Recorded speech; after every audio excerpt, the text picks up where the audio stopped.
Bismillahirrahmanirrahim. Assalamualaikum warahmatullahi wabarakatuh. Innal hamdalillahi nahmaduhu nasta'inuhu wa nastaghfiruh wa na'udzu billahi min shururi anfusina wa min sayyiati a'malina. May yahdihillahu fala mudhillalah wa may yudlilhu fala hadiyalah. Wa asyhadu an la ilaha illallah wahdahu la syarikalah wa asyhadu anna Muhammadan abduhu wa rasuluh. Arsalahu bil huda wa dinil haq yudhhirahu 'ala ad-dini kullihi walau karihal musyrikun. Allahumma salli wa sallim ala nabiyyina Muhammadin wa ala alihi wa sahbihi ajma'in. Allahumma ja'alna minhum wa minal ladzina amanu wa tawasaw bil haq wa tawasaw bis sabr. Amin ya rabbal alamin. Yang saya kasihi dan hormati guru saya Profesor Madya Dr. Muhammad Ismail bin Mustari, Timbalan Pengarah Pusat Islam UTM, tuan-tuan, puan-puan, alhamdulillah, marilah kita sama-sama panjat puji dan syukur kita kepada Allah Subhanahu Wa Taala, di mana berpagi-pagi kita datang ke masjid ini dengan niat kita semata-mata untuk mencari ilmu. Dan Rasulullah SAW pernah seorang sahabat datang berpagi-pagi ke masjid. Rasulullah cakap, apa yang kau nak? Dia kata dia nak belajar menuntut ilmu. Rasulullah SAW beri berita gembira kepadanya. Ini disebut dalam kitab Ibn Hajar tentang Fadailul A'mal. Rasulullah SAW beri berita gembira kepadanya dengan mengatakan, ketahuilah berpagi-pagi, bila seseorang itu berpagi-pagi menuntut ilmu, maka dia akan mendapat pahala sebanyak 100 rakaat solat. Allahu Akbar. 100 rakaat solat. Pernah tak kita solat 100 rakaat dalam satu masa tu? Pernah tak? Tak pernah. Senang-senang aja kita dapat 100 solat rakaat. Ya Allah. Kita duduk sekejap aja. Dan Rasulullah tak cakap kena duduk 1 jam ke apa, minimum 1 jam, minimum 2 jam, atau ada minimum dia. Sebentar saja menuntut ilmu dengan niat yang ikhlas menuntut ilmu, dapat pahala 100 rakaat. Berpagi-pagi dalam menuntut ilmu, berpagi-pagi dalam menuntut ilmu, pergi ke masjid dapat pahala 100 rakaat. Jadi moga-moga kita duduk sini, ini adalah suatu ibadah kita kepada Allah Subhanahu Wa Taala. Dan untuk pengetahuan, kitab yang akan kita kaji dalam menuntut ilmu sirah ni adalah Ar-Rahiqul Makhtum. Ar-Rahiq Al-Makhtum. Ini yang ditulis oleh Fadilatul Syekh Safiur Rahman Al-Mubarakfuri rahimallahu taala. Jadi Ar-Rahiq Al-Makhtum ini adalah satu minuman dalam surah Al-Mutaffifin. Yusqauna min rahiqim makhtum.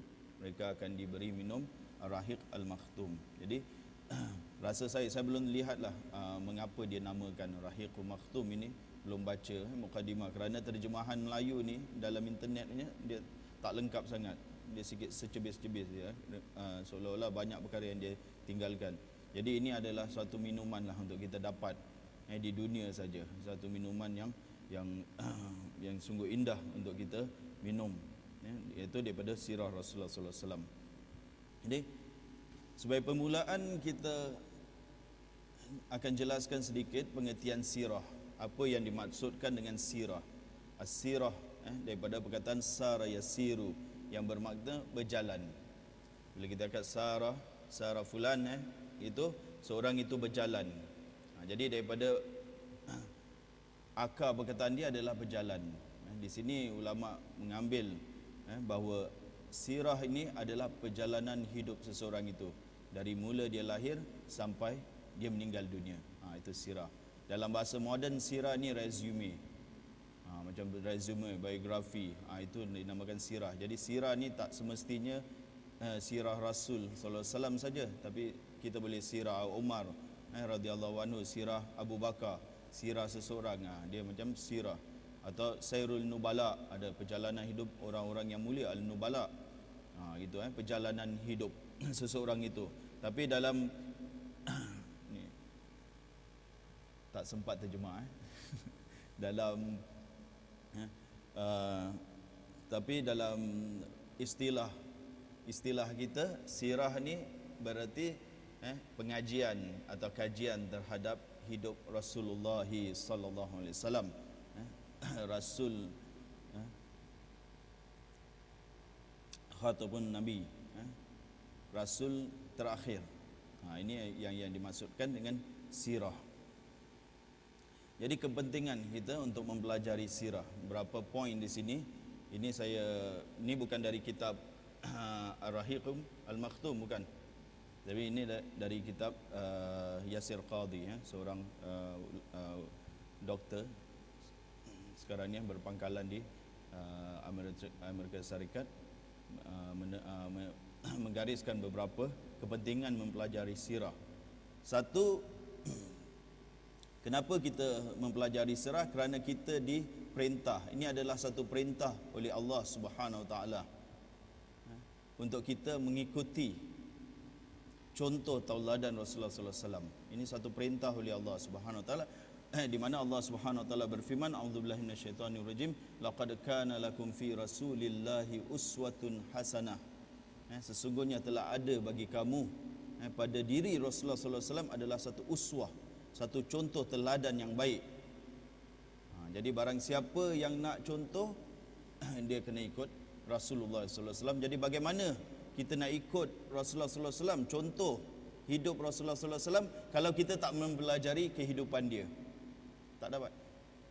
Kalau kita tidak mempelajari, tak ada ilmu tentang kehidupan Rasulullah sallallahu alaihi wasallam, hampir mustahil untuk seseorang itu mencontohi Rasulullah sallallahu alaihi wasallam kehidupannya. Jadi itu yang pertama, perintah Allah Subhanahu Wa Taala.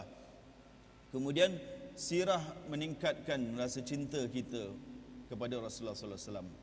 Seorang itu biasalah kalau dia cinta kepada seseorang, dia nak tahu lebih lanjut. Cakap kita cinta sayang dengan isteri kita, kita tanya tentang dia, balik rumah tadi buat apa, makan apa, padahal tak ada apa-apa pun, tapi kita nak tahu apa yang dia buat, apa yang dia buat satu hari ini. Atau dah lama tak jumpa kawan, kalau kita suka dengan dia, kita tanya tentang dia, kita tanya perihal apa yang dibuat.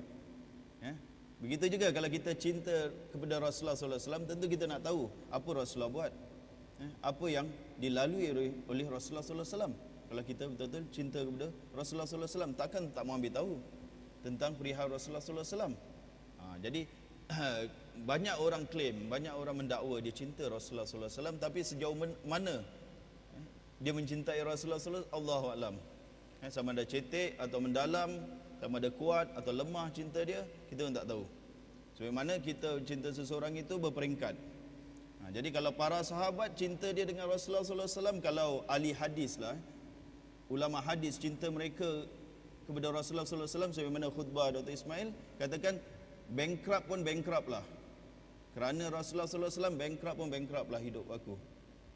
Habis duit mereka dikeluarkan untuk cari hadis. Kadang perjalanan masa mereka, seorang pengkaji hadis, ulama hadis, dia pergi satu tempat ni 1 bulan. Sampai ke tempat tujuan dia tanya kepada orang ni, awak dengar ke tentang hadis ini? Dia kata ya, terima kasih, jazakumullah khair. Dia terus balik. 1 bulan perjalanan, 1 bulan pergi, 1 bulan pulang, kerana satu hadis saja. Kita boleh satu hadis. Itu tengok tingginya cinta mereka kepada Rasulullah sallallahu alaihi wasallam, dan mereka kumpul siang malam hadis Rasulullah sallallahu alaihi wasallam. Jadi cinta mereka dibuktikan dengan amalan mereka, dengan tindak tanduk mereka, amalan mereka. Jadi cinta ni perlu kepada bukti. Semua orang boleh mengaku dia cinta Rasulullah sallallahu alaihi wasallam. Tapi kalau malas nak dengar sirah Rasul sallallahu alaihi wasallam, dengan sekarang ada MP3, video, VCD, apa saja kita nak sekarang ni ada depan kita, tapi tak terdaya pun nak bagi buka.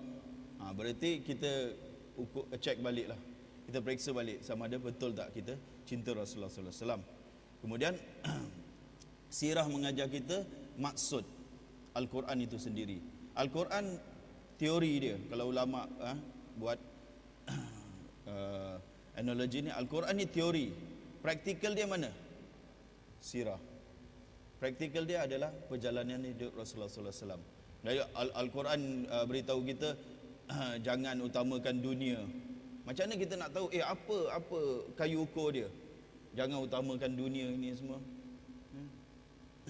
Bal tu'thirunal hayatad dunya wal akhiratu khairu wa abqa. Contoh ayat ni. Macam mana nak tahu? Tengok sirah Rasulullah sallallahu alaihi wasallam, tengok sirah para sahabat. Bagaimana mereka? Kalau tidak kita tak boleh faham Al-Quran. Dan kalau kita ambil praktikal dia, kita ambil orang bukan Rasulullah sallallahu alaihi wasallam dan bukan para sahabat, kita ambil orang luar ke apa, nescaya kita tak akan dapat capai maksud sebenar apa yang dikatakan oleh Al-Quran. Kemudian mempelajari sirah ini meningkatkan harapan dan meningkatkan semangat kita untuk berjuang. Kerana kita bila kita baca tentang sirah Rasulullah sallallahu alaihi wasallam, kita lihat bagaimana umat para sahabat lah terutamanya meningkat keimanan mereka bila diuji oleh Allah Subhanahu wa taala. Itu boleh menaikkan semangat kita. Kemudian sirah ini meningkatkan iman kita. Ini satu yang interesting, di mana Syekh Yasir Qadhi dia bawa satu ayat Al-Quran dalam surah Hud. Wa kullan naqussu 'alaika min amba'ir rusuli ma nusabbitu bihi fuadak wa ja'aka fi hadhihi al-haqq wa mau'izatun wa dhikra lil mu'minin. Dan masing-masing itu para anbiya ni kami ceritakan kepada kamu wahai Muhammad daripada berita-berita para rasul ini, kami ceritakan berita-berita para rasul ma nusabbitu bihi fuadak, untuk kami agar teguh, untuk meneguhkan hati kamu, untuk meneguhkan hati kamu. Jadi kata Syekh Yasir Qadhi ini, kalau cerita para anbiya, para nabi-nabi dahulu Allah ceritakan kepada Rasulullah sallallahu alaihi wasallam, untuk apa? Untuk kuatkan hati dia. Itu cerita siapa? Cerita nabi-nabi biasa. Nabi-nabi yang terdahulu Allah ceritakan supaya nabi teguh iman dia, kekuatan dia, hati dia, pendirian dia teguh. Ini pula cerita siapa? Sayyidul Anbiya, ketua para anbiya. Kalau cerita nabi-nabi yang dahulu, nabi kita tak membezakan nabi, semua adalah nabi, tapi nabi ni berperingkat. Dan ini adalah cerita ketua penghulu segala rasul. Kalau cerita nabi-nabi saja boleh linusabbitu bihi fuadak, untuk kami meneguhkan hati kamu, apalagi cerita Rasulullah sallallahu alaihi wasallam.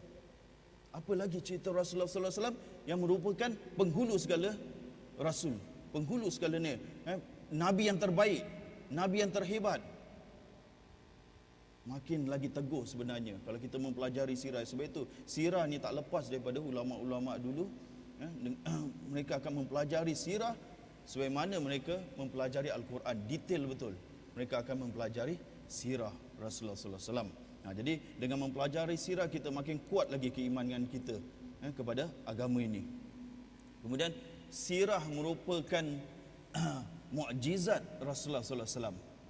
Kata Ibn Hazm rahimallahu taala, kalau setakat sirah saja, Nabi tak ada mukjizat yang lain. Kita tahu Nabi banyak mukjizat, dan mukjizat yang terbesar adalah Al-Quran. Kalau Nabi tak ada mukjizat yang lain, hanya sirah beliau dah cukup. Dah cukup sebagai mukjizat tentang kenabian baginda sallallahu alaihi wasallam. Kalau tak ada tak ada mukjizat yang lain lah, tak ada Al-Quran, tak ada apa, kehidupan dia aja dah cukup untuk menjadi bukti tentang kenabian dia sebagai mukjizat dia. Kita bila mempelajari sirah baru kita melihat bagaimana dalam khutbah kita lihat bagaimana dalam masa 20 tahun saja seorang lelaki yang biasa-biasa saja, hidup biasa-biasa saja, kemudian mengubah bangsa Arab, negara Arab, menakluk negara-negara dalam masa 20 tahun saja. Jadi itu menunjukkan mukjizatnya Rasulullah sallallahu alaihi wasallam. Dan bila kita mempelajari sirah kita nampak akan ketinggian pribadi Rasulullah sallallahu alaihi wasallam, dan ini bukan orang biasa. Sebagai contoh, dalam suatu peristiwa Rasulullah sallallahu alaihi wasallam kematian anaknya Ibrahim, umur 2 tahun lebih tu. Siapa yang ada anak 2 tahun lebih tahulah, waktu itulah waktu yang paling anak ni kalau dah besar sikit Dia dah lari. Waktu itu dia tak lari mana-mana, dia akan manja sangatlah pada waktu itu. 2 tahun lebih anak baginda sallallahu alaihi wasallam meninggal dunia. Bila baginda sallallahu alaihi wasallam meninggal dunia, sehingga Rasulullah sallallahu alaihi wasallam dan satu riwayat menangis, sedih kerana Ibrahim meninggal dunia. Bila pada waktu itu, beberapa jam setelah itu, apa yang terjadi? Gerhana matahari. Gerhana matahari. Bagaimana fenomena itu? Para sahabat di Madinah ni, tengok bagaimana ni.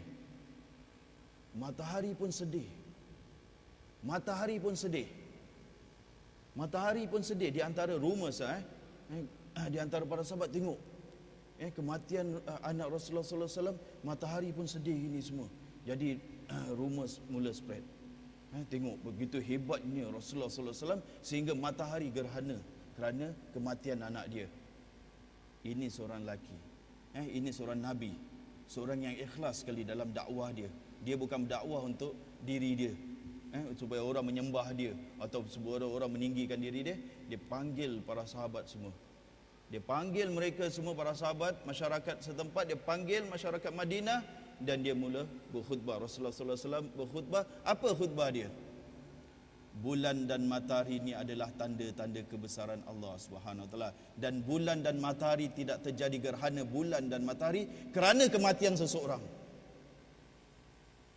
Kalau seorang yang nauzubillah, kalau seorang yang pembohong, seorang yang nak megah-megahkan diri, dia akan tengok, lihat ni. Kalau ajaran sesat, pemimpin ajaran sesat, dia akan tengok, lihat gerhana ni sekarang ni, kematian anak aku gerhana. Ataupun paling kurang dia diam saja, dia tak komen pun, dia biarkanlah orang cakap, wah hebatlah gini-gini, dia diamkan aja, biarkan orang bercakap. Tapi ini bukan Rasulullah sallallahu alaihi wasallam. Ini menunjukkan mukjizat dia, ini menunjukkan tingginya akhlak dia. Dipanggil mereka, dia kata tak, bulan dan matahari tidak gerhana kerana kematian Rasulullah seseorang itu. Nak cakap bukan ini. Jadi tengok, begitu bila kita mengkaji sirah, baru kita nampak bagaimana mukjizat Rasulullah sallallahu alaihi wasallam sendiri itu. Dan sirah membentangkan kita metodologi yang cukup detail untuk kebangkitan ummah ini, kerana ummah ini perlu ikut metodologi Rasulullah sallallahu alaihi wasallam untuk dia bangkit. Kebangkitan kalau dia lari daripada metodologi sampai hari kiamat pun, bukan sampai hari kiamat Ustaz Yusof, selepas kiamat pun tak akan bangkit. Selepas kiamat pun takkan bangkit ummah kalau tak ikut metodologi yang Allah Subhanahu wa taala. Kerana bila Allah Subhanahu wa taala gariskan, kita lihat perjalanan hidup Rasulullah sallallahu alaihi wasallam, siapa mengikut perancangan siapa? Allah Subhanahu wa taala. Sebaik-baik perancang. Dan kita dalam sirah ini juga kita boleh melihat bagaimana Rasulullah sallallahu alaihi wasallam mendidik para sahabat. Bagaimana Rasulullah sallallahu alaihi wasallam bila para sahabat, bagaimana kaum muhajirin dididik 13 tahun. Bila berhijrah ke Madinah, ada kaum Ansar. Kaum Ansar belum dapat didikan lagi.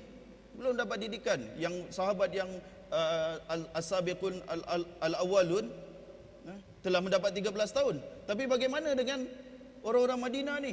Baru masuk Islam, baru setahun, 2 tahun. Rasulullah mempersaudarakan. Cut the learning process, orang cakap. Terus Rasulullah persaudarakan supaya cepat proses pembinaan iman mereka. Tengok bagaimana Rasulullah sallallahu alaihi wasallam lakukan. Jadi bagaimana Rasulullah train para sahabat. Biasanya bila para sahabat ni, Rasulullah akan mengajak mereka untuk berjihad. Dalam perjalanan jihad inilah semua bagaimana Rasulullah sallallahu alaihi wasallam mendidik para sahabat. Bukan setakat kuliah aja. Menurut kajian, kuliah Rasulullah tak banyak dalam seminggu 2 kali saja, tapi banyak kepada praktikal dia. Dan sirah juga membawa ketenangan kepada hati.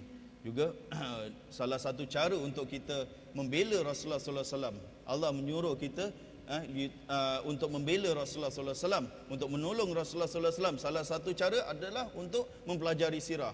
Bagaimana kita nak membela seseorang kalau kita tak tahu tentang diri seseorang itu?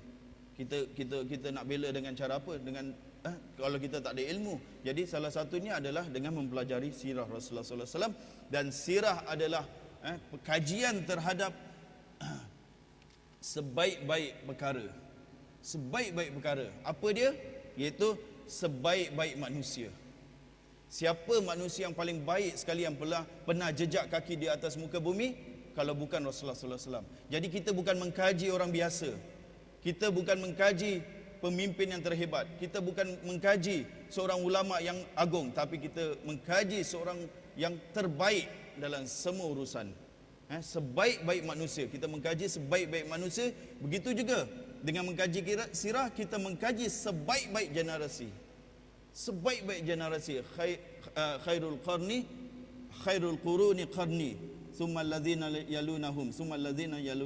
Sebaik-baik kurun, sebaik-baik generasi adalah generasi aku, kurun aku. Jadi kita mengkaji bagaimana sebaik-baik generasi yang Allah lahirkan. Kuntum khaira ummatin ukhrijat linnas, ini directly ayat ni ditujukan kepada apa? Para sahabat dan umumnya kepada umat Islam. Tapi kuntum khaira ummatin ini, kamu adalah sebaik-baik umat, ini adalah directly ditujukan kepada para sahabat. Jadi kita mengkaji generasi yang terbaik dan kita mengkaji tahap pengamalan agama yang terbaik pada waktu itu adalah pada Rasulullah sallallahu alaihi wasallam. Kita mungkin cakap zaman kegemilangan Islam ini panjang, lama, tetapi yang terbaik adalah pada waktu Rasulullah sallallahu alaihi wasallam.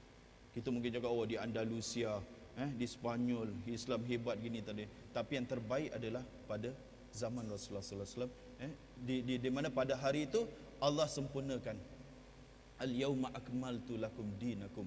Penyempurnaan agama dari zaman Nabi Adam. Bila agama ni sempurna? Bila? Zaman Rasulullah sallallahu alaihi wasallam. Zaman Rasulullah sallallahu alaihi wasallam. Dari mula Allah perkenalkan agama untuk manusia ni dari zaman Nabi Adam, penyempurnaan dia adalah pada zaman Rasulullah sallallahu alaihi wasallam. Jadi kita sedang mempelajari bagaimana agama pada tahap yang sempurna sekali. Tak ada. Kita tak kata zaman Umar bin Khattab, zaman ini, tak ada. Zaman agama di tahap yang paling tinggi, di tahap paling sempurna adalah pada zaman Rasulullah sallallahu alaihi wasallam. Pada zaman Rasulullah sallallahu alaihi wasallam. Jadi kita nampak bagaimana kehidupan sebaik-baik umat, sebaik-baik generasi, sebaik-baik agama dan sebaik-baik manusia yang pernah jejak kaki di atas muka bumi ini, yang pernah hidup di atas muka bumi ini. Inilah di antara kelebihan mempelajari sirah. Jadi kita lanjut kepada sumber-sumber sejarah Rasulullah sallallahu alaihi wasallam. Pertama sumbernya adalah kitabullah. First and foremost, kata orang putih. Nak kena ambil air ni. Dah kering. Pertama-tama adalah kitabullah. Rujukan pertama adalah kitabullah. Macam mana kita tahu Rasulullah sallallahu alaihi wasallam dilahirkan anak yatim? Surah Ad-Duha. Surah Ad-Duha apa? Anak yatim punya ayat.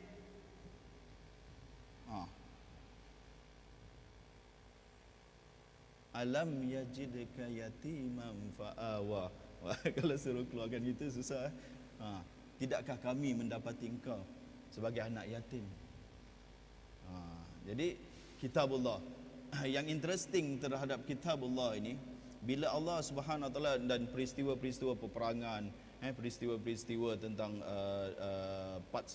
bahagian-bahagian sirah ni banyak dalam Al-Quran. Tetapi yang interesting tentang Al-Quran ini, bila Allah Subhanahu Wa Taala ceritakan satu peristiwa, dia akan ceritakan apa perasaan manusia ketika itu.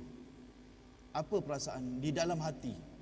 Kalau buku-buku sejarah lain tak boleh capture sampai dalam hati. Mungkin luaran saja. Dalam hati mungkin andaian pengarang saja. Andaian pengarang kalau kita baca buku-buku sejarah. Tetapi bila Al-Quran ceritakan, cakaplah tentang peperangan Al-Ahzab, bagaimana kaum muslimin telah mula untuk menyangka buruk dengan Allah Subhanahu Wa Taala. Bagaimana Allah tahu? Allah tahu mafis sudur, apa di dalam hati mereka. Jadi Allah capture apa dalam hati mereka. Jadi bagaimana kalau peperangan Ahzab, apabila wa idh ya'idukumullahu ihdat ta'ifataini annahum lakum. Jadi bila Allah menjanjikan salah satu daripada dua golongan ini, itu dua golongan, satu tentera Quraisy, lagi satu kabilah perniagaan Abu Sufyan.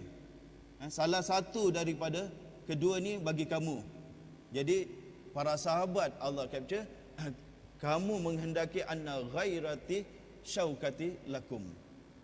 Kamu nak yang tak ada syaukah ni. Yang tak ada senjata ni bagi kamu.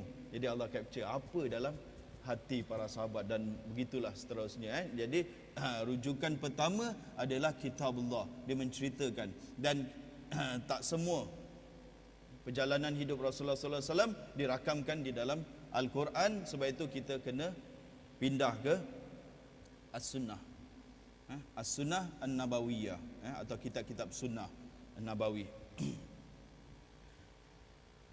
Al-Quran menceritakan kita segala-galanya tentang sirah atau perjalanan hidup atau kehidupan para anbiya. Dalam Al-Quran banyak tak cerita para anbiya? Paling banyak sekali cerita apa? Nabi Musa AS. Sehingga kan ulama kata kadal Quran Musa. Hampir-hampir Al-Quran itu menjadi cerita Musa saja. Malah lebih daripada cerita Rasulullah sallallahu alaihi wasallam. Cerita Nabi Musa. Jadi kita bila nak tahu cerita Nabi Musa, kita akan pergi kepada Quran untuk mempelajarinya. Tapi kalau sirah kita pergi kepada kitab-kitab sunnah. Kitab-kitab sunnah kita tahu Sahihain, dua kitab sahih, Bukhari dan Muslim. Lepas tu Sunan, Sunan Tirmizi, Abi Daud dan seterusnya. Kemudian Musnad Imam Ahmad, atau Ma'ajim, atau Mustadrak. Semua kitab-kitab sunnah ini merupakan rujukan kepada sirah nabawiyah. Kemudian yang ketiga adalah kitab-kitab sejarah. Ini ulama menulis khusus. Ini bukan hadis tau. Kitab-kitab sejarah ini ingat ada perbezaan antara hadis dan kitab sirah. Kitab sirah lain metodologinya, hadis lain metodologinya. Hadis kita tahu ada sanad. Ada sanad, dan ulama sangat mementingkan sanad dalam pengumpulan hadis, tapi bukan dengan sejarah. Kitab-kitab sirah ni, kitab-kitab sirah di mana ulama relax sikit dalam isnad dia. Jadi saya bawa di sini orang pertama sekali yang mengumpul yang menulis atau mengumpulkan sirah Rasulullah sallallahu alaihi wasallam adalah Urwah ibn Zubair. Kita kenal tak Urwah ibn Zubair? Bapa dia Zubair ibn Awam. Siapa Zubair bin Awam? Siapa Zubair bin Awam? Zubair bin Awam ni isterinya siapa? Asma binti Abu Bakar. Ni anak kepada Zubair, Urwah. Dia orang yang pertama sekali yang mengumpulkan sirah pada dia meninggal, dia wafat pada 92 Hijriah. Dia dah kumpulkan. Abari Ibn Uthman Ibn Affan, ni anak Sayyidina Uthman Ibn Affan, pada tahun 105 Hijrah dia meninggal. Itu sebelum itu dia dah mula mengumpul. Wahab Ibn Munabbih yang meninggal pada 110 Hijrah. Syaril dan Ibn Shihab Az-Zuhri, ini semua yang kita tahu. Tapi kitab mereka ni sampai tak kepada kita? Kitab mereka ni tak sampai. Kitab mereka tak sampai kepada kita, cuma riwayat mereka sampai kepada kita. Nanti kita jelaskan. Kemudian timbul pula ini dia. Pada tahun 100 Ibn Ishaq ni dia lahir 95 Hijrah gitu. 95 Hijrah Ibn Ishaq ni lahir ni.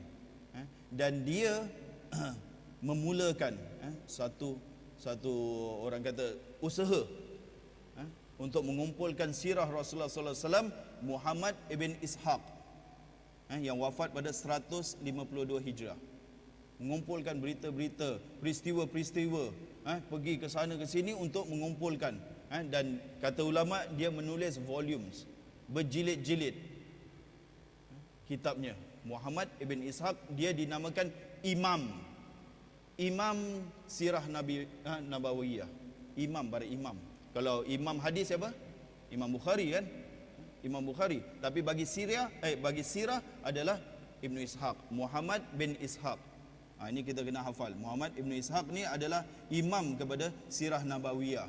Dia yang telah mengumpulkan, tetapi sayangnya bukunya tak sampai kepada kita. Hanya 100 tahun lalu seorang pengkaji hadis, Hamidullah, dia mendapati beberapa jilid di Jerman.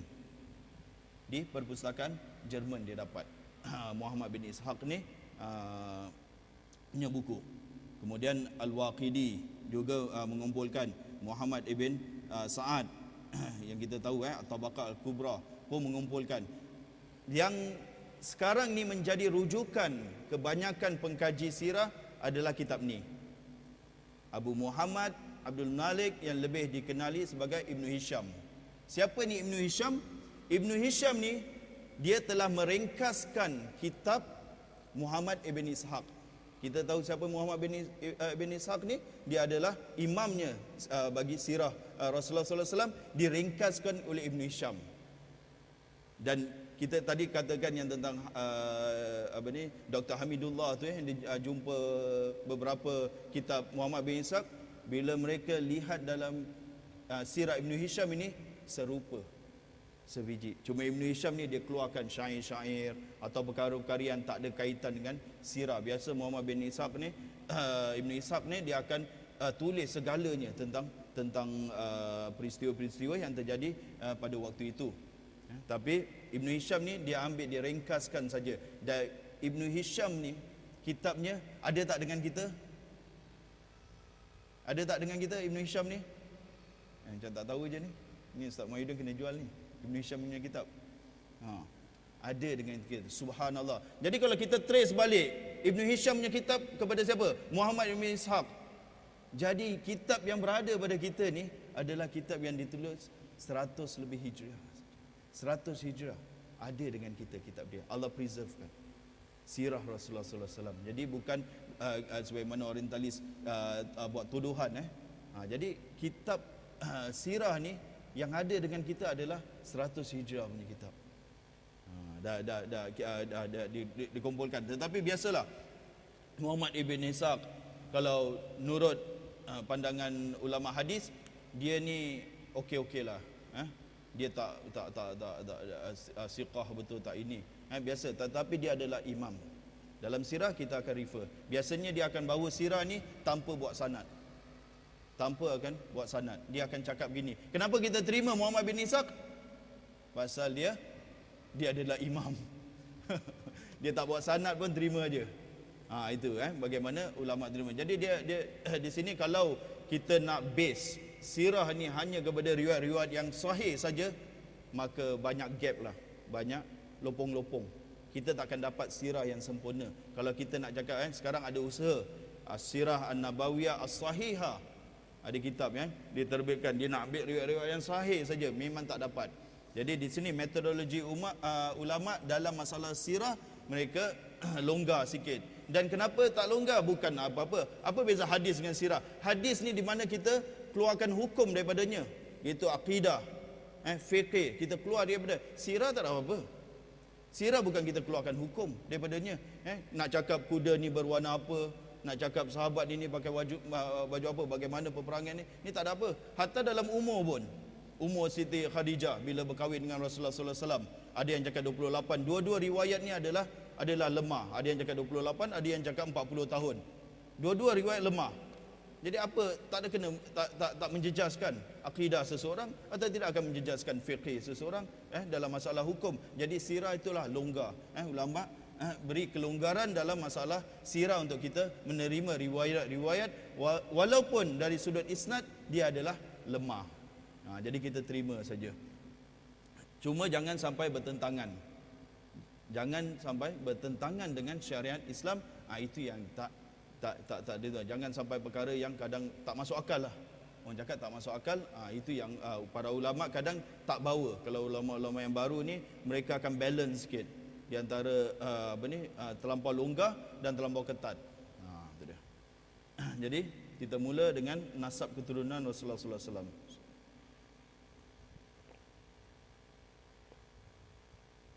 Dalam kitab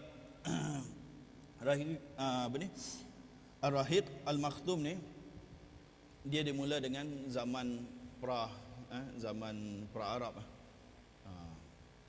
Sebelum Rasulullah sallallahu alaihi wasallam dibangkitkan, dan dia merujuk kepada sejarah bermula dari zaman Nabi Ibrahim alaihissalam. Yang itu yang kita tak pergi, itu boleh baca sendiri, kena beli kitabnya. Kitab dia ada jual, kena beli. Dia bawa daripada zaman Nabi Ismail. Nabi Ismail terus kepada zaman Rasulullah sallallahu alaihi wasallam. Tapi kita ambil ringkas je, kita ambil daripada nasab keturunan Rasulullah sallallahu alaihi wasallam. Ini dia, nasab keturunan Rasulullah sallallahu alaihi wasallam ada 21 nama. Berapa nama? 21 nama. Ini kalau dapat hafal, masya-Allah. Kita kalau dapat, kita hafalkan nama ni 21 sampai. Ini yang paling sahih dalam keturunan Rasulullah sallallahu alaihi wasallam ada 3. Satu dari Rasulullah sallallahu alaihi wasallam hingga ke Adnan. Adnan satu. Lagi satu dari Adnan hingga ke Ismail. Nombor 2. Dari Adnan hingga ke Ismail. Lagi satu dari Ismail hingga ke Nabi Adam. Ada 3. Tapi yang paling sahih adalah yang pertama ni. Dari Nabi Ismail ke atas hingga ke Nabi Nuh, hingga ke Nabi Nuh. Dari Nabi Ismail hingga ke Nabi Nuh, ini tak berapa sahih. Dari Nabi Nuh hingga ke Nabi Adam, ini langsung tak ada. Ini adalah riwayat dari orang Yahudi dengan Nasrani yang ada dalam poster-poster kita dalam bilik Cik Hafiz tu ada. Dia punya silsilah tu sampai kepada Nabi Adam. Itu bukan daripada sumber Islam, bukan sumber agama Islam, tapi itu adalah daripada sumber Yahudi dengan Nasrani, Ahlul Kitab lah, daripada sumber Ahlul Kitab, daripada Nabi Nuh. Nabi Nuh ada nama-nama dia semua, macam-macam nama ada, sampai ada ke Nabi Adam, 10 generasi itu. Memang tak ada sumber daripada kitab sirah pun dia nukilkan dari Ahlul Kitab. Jadi nama Rasulullah sallallahu alaihi wasallam Muhammad ibnu Abdullah ibnu Abdul Muttalib. Abdul Muttalib ni nama sebenarnya adalah Syaibah. Kerana menurut riwayat bila dia dilahirkan dia ada uban.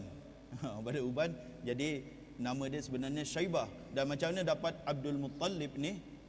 Abdul Muttalib kerana Al-Muttalib ni pada suatu hari dia masuk Mekah. Dia masuk Mekah bawa Syaibah ni. Orang tak tahu, tak kenal dia dari Madinah. Dia balik ke Mekah tu, itulah orang panggil dia hambanya Muttalib. Hambanya Al-Muttalib. Hamba dia, orang tak tahu. Jadi biasalah orang kalau balik biasa bawa hamba kan untuk iring. Bila masyarakat tak kenal, orang ni jadi apa? Hamba lah. Ini siapa? Ni hamba. Jadi dia panggil Abdul Muttalib, hambanya Al-Muttalib. Ibn Hashim. Ini dia Hashim ni. Nama dia adalah wa ismuhu Amru. Amru nama ini Hashim. Hashim yang mula nama dia Hashim ni, gelaran ni Hashim pasal dia pecahkan roti tu. Biasanya orang-orang Arab ni dia orang-orang yang Arab ni bagi makanan kepada hujaj, kepada para haji ni dalam bentuk sup. Tapi Hashim ini dia crunch hancurkan roti, dia letak dalam sup, lalu dia bagi mereka makan. Jadi dia kena dikenali sebagai Hashim. Jadi nama dia adalah Amru ibn Abdul Manaf. Nama dia wasmuhu Mughirah ibn Qusay, wasmuhu Zaid ibn Kilab bin Murrah ibn Ka'ab ibn Luway ibn Ghalib ibn Fihr. Fihr ni lah yang nama yang dia beri lakab dia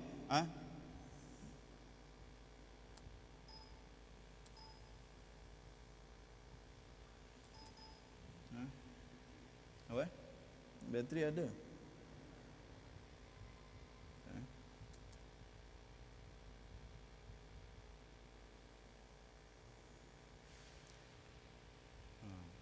Yang masalah belajar dengan ustaz yang tak hafal nama kan.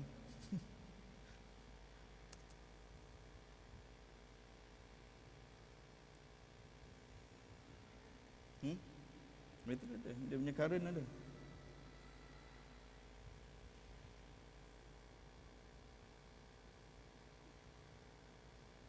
Current ada.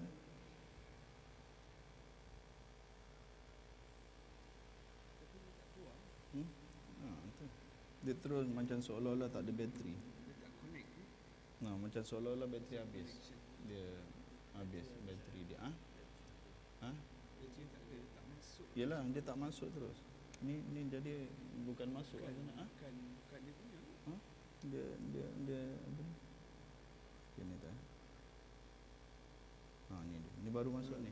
Tapi lampu ada kan? Subhanallah.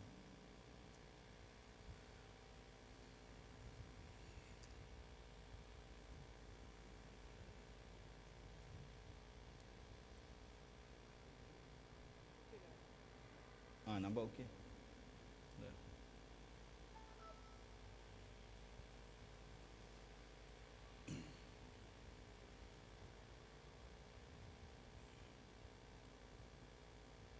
Ibn Fihir. Ni Fihir ni sebenarnya yang dapat diberi gelaran Quraisy. Quraisy ni pada Fihir. Ibn Ghalib Ibn Fihir. Fihir ni adalah Quraisy. Yang kita panggil kabilah Quraisy. Dialah Fihir sebenarnya. Nama dia sebenar adalah Fihir, tapi dia nama Quraisy. Daripada Quraisy ni lah banyak banu-banu dia, dia punya bani-bani dia, itu dia punya kabilah-kabilah, sub kabilah lah kita. Ibn Malik Ibn Nadhr, wasmuhu Qais Ibn Kinana. Ni Kinana ni Ibn Khuzaimah Ibn Mudrikah. Kinana ni pun yang ada hadis tentang Kinana ni. Ibn Ilyas Ibn Mudar, Ibn Nizar Ibn Ma'ad Ibn Adnan. Akhir sekali, ini yang paling sahih sekali, ini yang termaktub dalam Al-Bukhari. Kitab Al-Bukhari pun ada nama 21 nama ni. Jadi dalam sebuah hadis Rasulullah sallallahu alaihi wasallam, sesungguhnya Allah melihat kepada bangsa Arab ni, kepada bangsa Arab, dan Allah memilih. Inna Allah astafa Kinana. Kinana ni Allah pilih Kinana daripada bangsa Arab yang banyak tu, Allah pilih Kinana. Dan daripada Kinana ni Allah pilih Quraisy. Daripada Kinana ni banyak bangsa Arab di bawahnya, dan Allah pilih Quraisy. Daripada Quraisy ni Allah pilih Hashim, Bani Hashim. Daripada Quraisy ni banyak bani. Jadi Bani Hashim. Dan daripada Bani Hashim ni Allah pilih aku, kata Rasulullah sallallahu alaihi wasallam. Jadi Kinana, Quraisy, Bani Hashim dan Rasulullah sallallahu alaihi wasallam, dan dialah yang terbaik. Jadi kenapa kita belajar lineage ataupun keturunan Rasulullah sallallahu alaihi wasallam, di mana keturunan ini sangat penting sekali bagi bangsa Arab. Keturunan ni, dia nak tengok seseorang tu, sebab itu kahwin pun kan, dia tengok keturunan dia, tengok keturunannya. Keturunan adalah paling penting. Siapa yang bercakap ni, dia dari keturunan mana? Dia tak boleh jadi seorang asing yang kita pun tak tahu dari mana dia. Jadi mereka boleh kenali Rasulullah sallallahu alaihi wasallam 21 generasi. Dia boleh trace back. Bila lihat Rasulullah sallallahu alaihi wasallam, dia tahu ini dari mana lelaki ini datang. Ini paling penting sekali, keturunan ini. Dan bukan kebetulan, memang Allah pilih ini keturunan yang baik-baik. Keturunan Rasulullah sallallahu alaihi wasallam adalah keturunan yang termulia sekali dalam bangsa Arab, yang terbaik, yang termulia. Yang terhebat ini adalah keturunan Rasulullah sallallahu alaihi wasallam. Mereka tahu dari mana Rasulullah sallallahu alaihi wasallam. Sebab itu Ja'far bin Abi Talib bila pergi ke Habasyah, dia katakan Allah mengutus seorang lelaki yang kami tahu keturunan dia, yang kami kenal keturunan dia. Dia daripada keturunan yang terbaik, daripada keluarga yang terbaik, daripada bumi yang terbaik, kami kenal dia. Jadi itu pentingnya keturunan. Dan keturunan juga menunjukkan kepada kita yang orang ni ikhlas, yang Rasulullah sallallahu alaihi wasallam ikhlas untuk apa yang dia perjuangkan, ini Islam. Kalau Rasulullah sallallahu alaihi wasallam kita katakanlah tidak memperjuangkan Islam, kalau hanya setakat dia nak memperjuangkan, nak dapat title saja, raja saja, agaknya Quraisy bagi tak? Bagi. Kalau setakat raja je. Kita dah tahu kan bagaimana Al-Walid jumpa kepada Rasulullah sallallahu alaihi wasallam, kalau engkau nak jadi raja, kami akan angkat engkau menjadi raja. Kalau setakat raja saja, kalau Rasulullah sallallahu alaihi wasallam memang nakkan kekuasaan tu, kalau setakat raja saja Rasulullah sallallahu alaihi wasallam dah boleh dapat. Quraisy tak akan menentang. Quraisy tak akan stop dia, tak akan menghalang dia untuk dia jadi raja. Kerana dia keturunan raja. Macam seolah-olah ni keturunan raja. Kalau dia nak minta hak dia, siapa Abdul Muttalib? Datuknya, siapa Abdul Muttalib?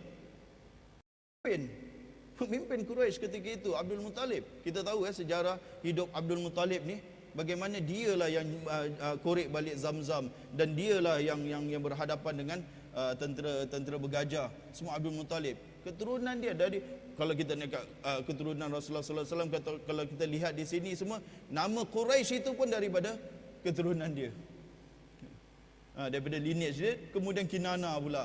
Jadi kalau Rasulullah sallallahu alaihi wasallam nak claim balik, nak menjadi pemimpin Arab ketika itu, tentu saja mereka akan bagi. Tapi bukan itu, Rasulullah korbankan itu semua kerana ada perkara yang lebih tinggi yang baginda sallallahu alaihi wasallam memperjuangkan. Jadi seolah-olah dia macam menghinakan diri dia, kena dia sanggup untuk orang semua hina dia kerana untuk mengetepikan keturunan dia. Ini kita nak tengok betapa ikhlasnya perjuangan Rasulullah sallallahu alaihi wasallam. Jadi lagi satu adalah kenapa pula keturunan yang hebat ini penting. Kerana apa? Kerana daripada gangguan. Kalau dulu tribal system, sistem kabilah ni semua, siapa saja boleh lakukan apa saja kepada seseorang itu, yang kalau tak ada bukan daripada keturunan yang dihormati. Siapa saja, dia boleh bunuh saja, dia boleh ini saja.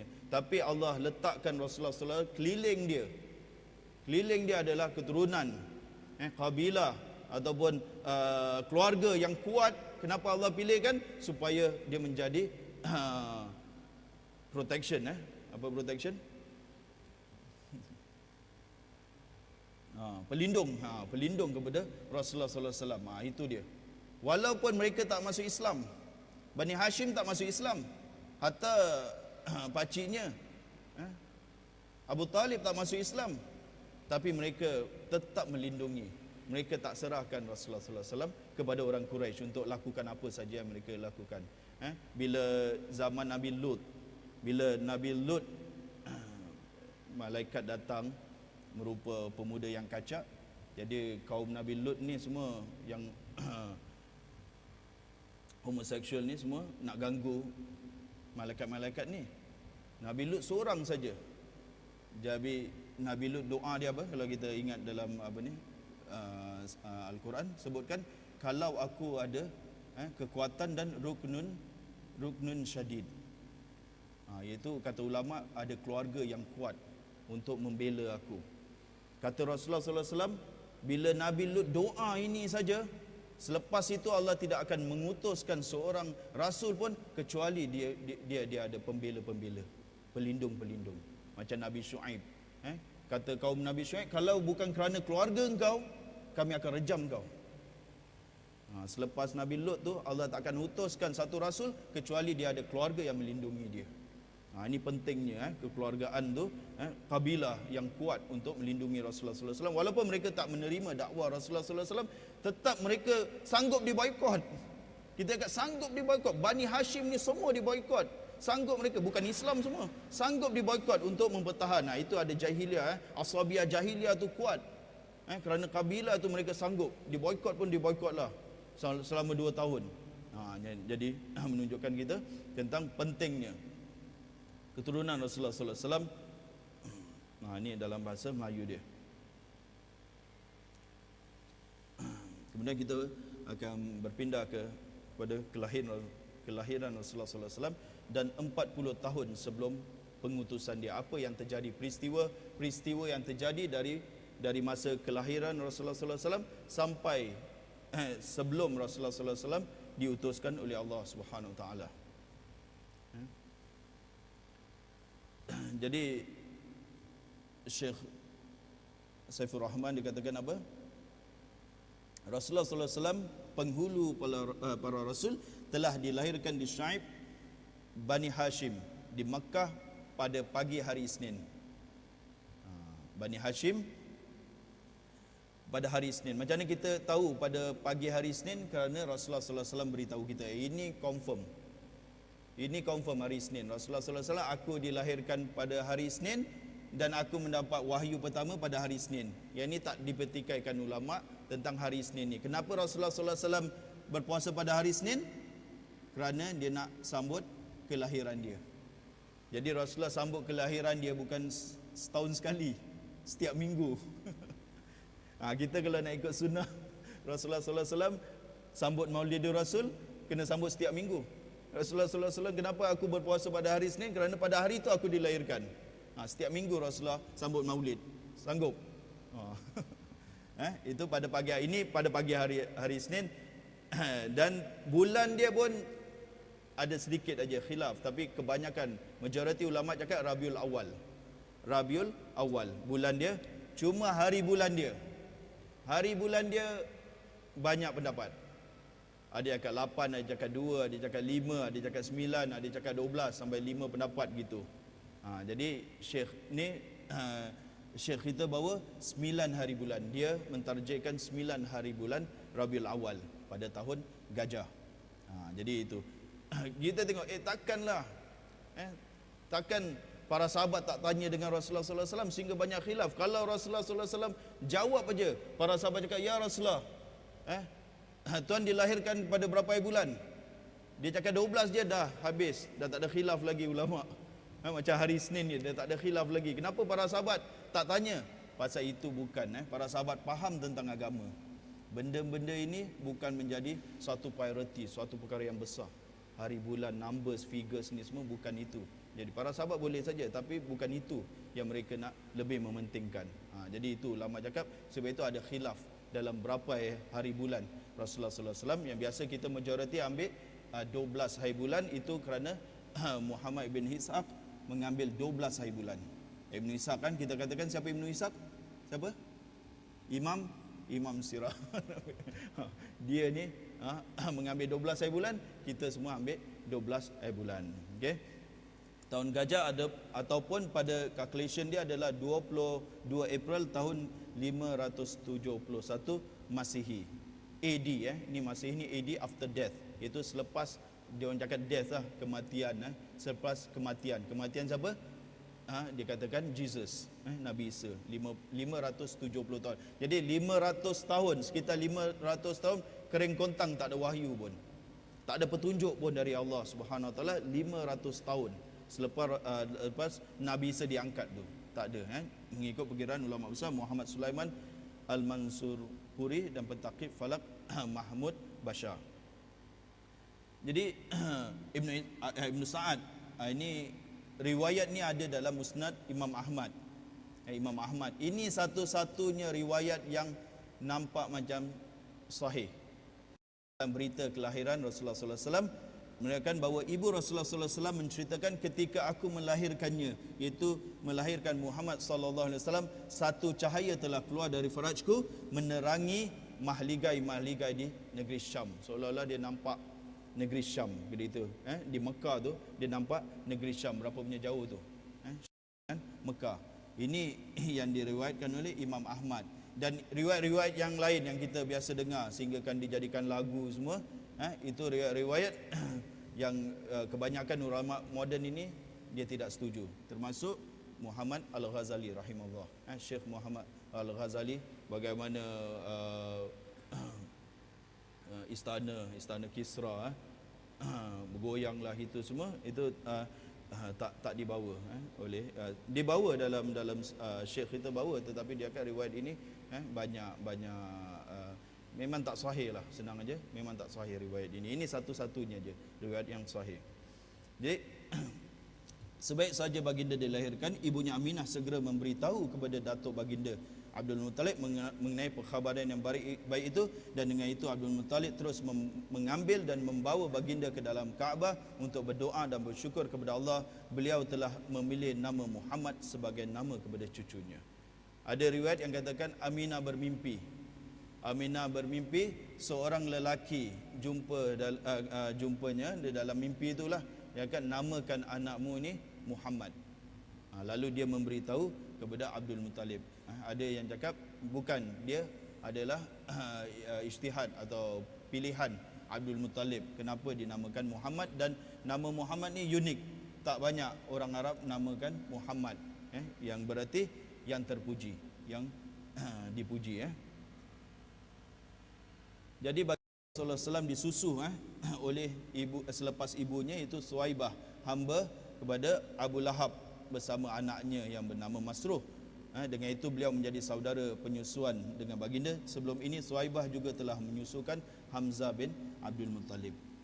Jadi wanita pertama yang menyusu baginda adalah ibunya, kemudian Suwaibah, itu hamba kepada Abu Lahab. Abu Lahab ni adalah pakcik Rasulullah SAW. Kemudian seterusnya kita tahu tentang Halimah As-Sa'diyah, tentang Bani Sa'ad, di mana orang-orang Arab ni kebiasaannya mereka akan menghantar anak-anak mereka ni ke orang kata ke padang pasir lah. Madinah tu macam kota, macam bandar. Jadi mereka akan hantar anak-anak mereka di dusun-dusun di luar bandar lah. Di luar bandar itu untuk mendapat kita katakan pendidikan yang rough punya, yang kasar punya. Dihantar sana memang satu kerana cuaca di bandar tu, iklim di bandar tu tak begitu baik. Tapi kata ramai daripada ahli sejarah, dihantarkan untuk mereka menjadi rough tu apa? Bukan ganas, menjadi daya tahan dia kuat dah, menjadi kasar, berbiasa dengan kasar, hidup yang kasar. Hidup dengan kasar. Kita sekarang ni anak kita kadang pergi Mukhayyam, tak ada water heater je tak boleh mandi. Pagi sejuk sangat, macam mana nak mandi gini? Ada sebahagian anak Singapura lah, bukan anak Malaysia contoh, tak boleh mandi, tak ada water heater, nak tidur macam gini, terlampau dimanjakan. Jadi orang Arab tak biarkan dia hidup kasar, hidup dia survival punya lah. Dia sengaja dihantarkan untuk mereka jalani latihan survival. Jadi dihantar ke Bani Sa'ad. Jadi ini kita baca sikit lah. Halimah telah berkata, kata-kata Halimah ni terjemahan dia saya tengok tak begitu baik lah, terjemahan Melayu dia yang dalam internet ni. Berkata bahawa dia telah keluar dari kampungnya bersama suaminya dan disertai oleh anak kecil yang masih menyusu. Dia ada seorang anak juga yang masih menyusu, dan beliau keluar bersama-sama wanita Bani Sa'ad dalam rangka mencari anak-anak susuan. Dengan katanya, ini berlaku di tahun kedua di mana kami tidak memiliki apa-apa pun. Dan katanya lagi, aku telah keluar menunggangi kedai betina Qamra panggilannya bersama kami unta-unta. Demi Allah, unta kami itu tidak mengeluarkan susu setitik pun. Kemudian dekat malah pada masanya kami tidak dapat tidur kerana anak kecil kami ini menangis pasal dia sendiri tak ada susu. Di sepanjang malam lantaran kelaparan, dadaku tidak dapat mengenyangkannya. Unta kami tidak memberi makanan, namun demikian kami masih tetap mengharapkan hujan. Aku keluar dengan kedai betinaku itu hingga pecah-pecah dan berdarah kaki kerana muatan yang berat. Seluruh yang bermusafir itu terasa berat, lemah dan kekurusan. Akhirnya sampai juga kami di kota Mekah mencari anak-anak susuan. Setiap dari kami telah diajukan Rasulullah SAW untuk penyusuannya, maka setiap orang pun menolaknya. Iaitu apabila diceritakan tentang keyatimannya, mereka menolak. Kerana setiap kami sebagai ibu susu mengharapkan budi baik atau mengharapkan ganjaran yang lebih baik daripada si bapa. Kalau anak tu ada bapa, setiap kami akan menyebut si yatim. Kalau yatim ini kuranglah dapat perhatian daripada ibu-ibu ni. Apa yang boleh diberi oleh ibu dan si datuknya, maka setiap kami membencinya kerana keyatimannya. Setiap yang datang denganku telah membawa pulang bayi susuannya kecuali aku seorang saja. Bila kami telah bersiap untuk pulang, aku pun berkata kepada suamiku, demi Allah, aku tidak sukalah untuk pulang bersama-sama dengan teman-temanku yang lain tanpa membawa bersamaku seorang bayi susuan pun. Demi Allah, aku mesti mengambil si yatim tadi. Jawab suamiku, tidak mengapalah untuk engkau berbuat demikian. Semoga Allah juga akan memberikan kita keberkatan kerananya. Aku pergi ambil si yatim itu yang mendesak aku mengambilnya kerana aku tidak ada yang lain untuk ku ambil, kata Halimah. Setelah aku dukung ke tungganganku dan sebaik saja aku letakkannya ke ribaku, terasa dadaku dipenuh susu. Maka dia pun mengisapnya hingga puas. Saudaranya, yakni anak Halimah pun menyusunya hingga puas dan tertidur. Sebelum ini kami tidak pernah tidur bersamanya. Kemudian suamiku pergi ke unta kami dan didapati uncang susunya penuh dengan susu. Beliau memerahnya lalu diminumnya dan diberi kepada yang lain. Kira-kiranya kami semua puas dan kenyang. Malam itu kami dapat tidur dengan nyenyak. Halimah berkata, suamiku telah berkata bila kami bangun di pagi hari, demi Allah, tahu tak wahai Halimah, sebenarnya tiupan bayu keberkatan mula menghembus nafasnya. Kata Halimah, aku menjawab, demi Allah, sesungguhnya aku mengharapkan demikian. Dan katanya lagi, setelah itu kami pun bergerak keluar dari daerah Mekah. Aku menunggangi kedai dia, betinaku itu. Di atasnya juga aku membawa Rasulullah SAW. Demi Allah, binatang tungganganku merentasi perjalanan, kiranya tidak dapat disaingi. Dia ke depan pula. Sebelumnya dia di belakang, sekarang ni kedai dia di depan. Lalu hingga teman-temanku yang lain bertanya-tanya, wahai putri Abu Zuhaib, apa kamu ini? Perlahanlah sedikit, tidakkah tunggangan kamu itu yang naik ke sini dulu? Takkah tunggangan yang sama yang kau naik? Dia katakan, jawabku kepada mereka, bahkan demi Allah itulah. Jawab mereka, demi Allah, ini adalah suatu keistimewaan. Kata Halimah, setelah itu kami semua pun sampailah ke kampung kami, iaitu pesada Banu Sa'ad. Aku tidak pernah melihat sebuah bumi yang paling kontang dari Bani Sa'ad. Biasalah padang pasir, ya. Namun setelah kami pulang dari mengambil bayi susuan kami itu, nampaknya kambing-kambing kami sarat penuh perut kekenyangan. Uncang susu dipenuh susu, kami memerahnya dan meminumnya. Sedang ternakan orang lain tetap tidak menghasilkan setitik susu pun. Uncang susu-susu kekeringan menyebabkan penduduk-penduduk yang lain menyuruh penternak-penternak mereka dengan berkata, binasa kamu, cubalah kamu bawa ternakan-ternakan ke tempat yang selalu putri Abu Zuhaib berternak itu. Namun kambing-kambing mereka tetap kelaparan, tidak mengeluarkan walau setitik susu pun, sedangkan ternakan kami kekenyangan uncangnya syarat dengan susu. Beginilah seterusnya kami terus menerima limpahan kurnia dari Allah hingga berlalu 2 tahun umur baginda sallallahu alaihi wasallam, di mana baginda pun tinggal menyusu. Baginda membesar tidak seperti kanak-kanak lain. Sebelum sampai usia 2 tahun, baginda telah menjadi besar segar. Ini dia kata Halimah, setelah beberapa tahun masa kami bawa baginda pulang ke pangkuan ibunya, walau macam mana pun kami tetap prihatin agar baginda terus tinggal bersama kami, kerana kami dapat menikmati keberkatan itu. Untuk itu kami pun mengemukakan harapan ini kepada ibunya. Dan aku berkata kepadanya, kalaulah puan benarkan anakku ini terus tinggal bersamaku hingga meningkat tampan, pun ada baiknya, kerana aku takut wabak-wabak di Mekah akan menyeranginya nanti, katanya. Masih lagi kami merayu-rayu hingga ibunya pun membenarkannya pulang bersama kami. Demikianlah halnya Rasulullah SAW kembali tinggal ke pangkuan Bani Sa'ad hinggalah apabila baginda meningkat 4 atau 5 tahun, di mana berlakunya peristiwa pembedahan dada baginda SAW. Macam mana ceritanya? Imam Muslim telah meriwayatkan sebuah hadis dari Anas bahawa Rasulullah SAW telah didatangi Jibril. Di ketika itu baginda sedang bermain dengan anak-anak yang lain. Jibril memegang baginda dan merebahnya lalu dibelah dadanya. Dalam satu riwayat Rasulullah meronta-ronta dan dibawa keluar hatinya dan dikeluarkan segumpal darah dari dalamnya dengan berkata, inilah bagian tempat syaitan bersarang. Setelah itu dicuci hati baginda di dalam sebuah talam emas dengan air zam-zam. Setelah itu disembuhkan semula badannya dan dibawa semula ke tempat anak-anak itu. Sampai sekarang kata para sahabat, saya ingat Anas bin Malik nampak bekas-bekas bukan jahitan lah, tapi macam tutupan tu. Manakala anak-anak lain berlarian pergi menemui ibunya. Halimah menceritakan dengan kata mereka, Muhammad telah dibunuh. Apabila mereka menemuinya semula, didapati baginda kepucatan. Halimah merasa takut dengan peristiwa tersebut. Dengan itu beliau memulangkan Rasulullah SAW ke pangkuan ibunya kembali. Setelah itu, jadi ibunya pun ke pangkuan ibunya yang penyayang, menjaga Rasulullah SAW. Sekejap saja baginda tinggal bersama ibunya hingga meningkat usia 6 tahun. Jadi kita tahu Abdul Muttalib ni maknya Abdul Muttalib datuk Rasulullah SAW. Maknya Abdul Muttalib ni berasal di mana? Dari mana? Dia Yasrib, di Madinah. Dia orang Madinah. Jadi Aminah teringat untuk ke Yathrib menziarahi kubur suaminya.